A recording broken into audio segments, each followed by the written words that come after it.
26 novembre dernier, dans un tribunal de Moscou. Ce matin-là, plusieurs verront leur détention provisoire prolongée.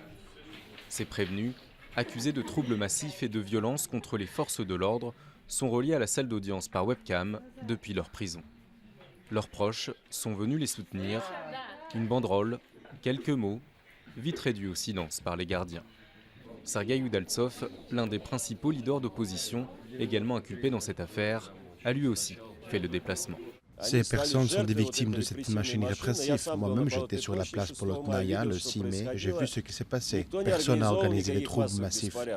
L'affaire de la place Bolotnaya, c'était le 6 mai dernier, veille de l'investiture de Vladimir Poutine au Kremlin.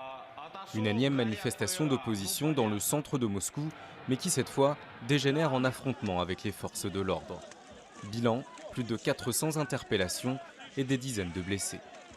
Au total, 18 personnes sont accusées d'avoir participé aux violences, 12 sont en détention provisoire.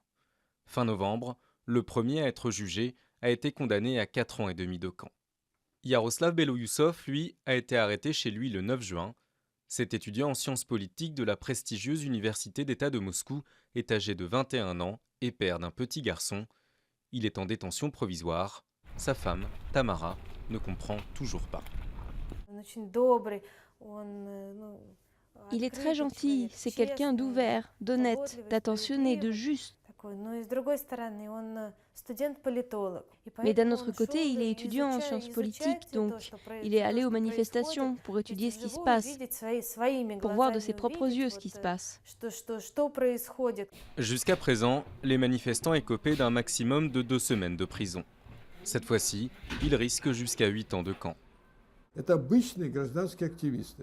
Ce sont les militants habituels, des gens normaux qu'on juge pour l'exemple.